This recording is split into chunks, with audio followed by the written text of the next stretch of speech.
Florida Republican Congressman Matt Gaetz says he has no plans to resign. He's facing allegations he had an inappropriate sexual encounter with a minor. Gaetz's communications director, his top spokesperson, resigned from his position Friday. It comes in the wake of a New York Times report that the congressman is under investigation by the Justice Department for possible violations of sex trafficking laws.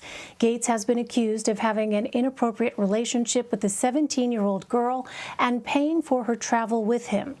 In a Washington Examiner opinion piece out Monday, Gaetz denies paying for sex or having sex with an underage girl, writing, quote, "Let me first remind everyone that I am a representative in Congress, not a monk, and certainly not a criminal."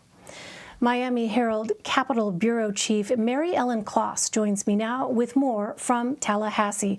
Mary Ellen, thanks very much for being with us. At the end of this piece, Congressman Gaetz raises more questions, saying, quote, "You'll see more drip, drip, drip of leaks into the media from the corrupt Justice Department and others." Those are his words. What do we know about the allegations going back to his time as a state legislator to now? Well, I mean, Matt Gaetz has been involved in a lot of controversial events over his career. I think that this Washington Examiner article is really designed to throw a lot of fire out there and distract. I don't think that it really matters that much what the drip, drip, drip is. In fact, until we see some allegations and some criminal charges, which I think should remain the focus. I think he wants us to forget that this all began under the previous administration, and it looks as though he's trying to blame the current administration for targeting him. However, it does raise some questions as to when he learned of this investigation. And today there was a press conference with a former staffer of his who said that it was last week when he was visited by FBI agents. And that seems to indicate that maybe it's only recently that they've learned about this investigation. And Mary Ellen, the other layer to this is Congressman Gaetz's claim of being the victim of an extortion plot. What is the basis of that claim?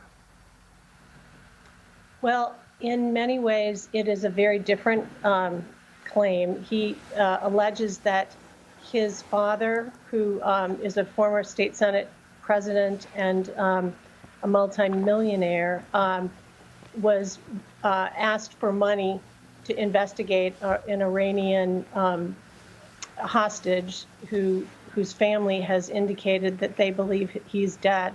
There is a former U.S. attorney who's been very involved in trying to investigate this, and they are alleging that they were using asking Matt Gaetz's dad for money to help finance finishing this investigation, and in return that would perhaps give positive press to Matt Gaetz at a time when he needs it.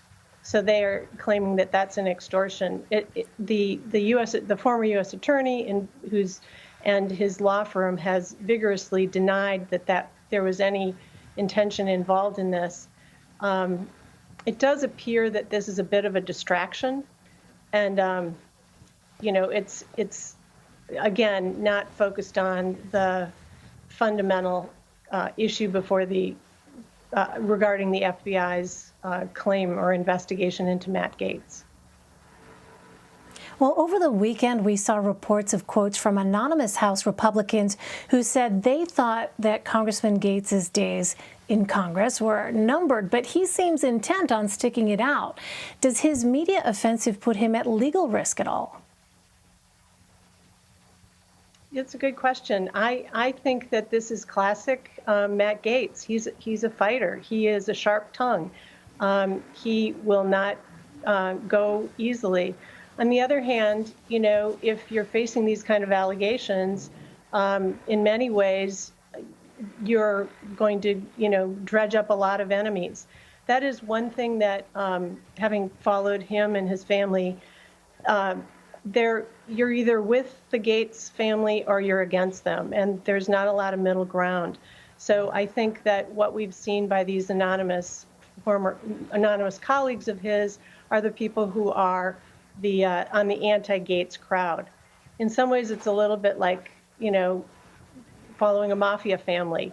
There is a lot of people who are afraid to speak up publicly, but there are a lot of enemies. All right. Well, Mary Ellen Kloss from the Miami Herald, thank you very much.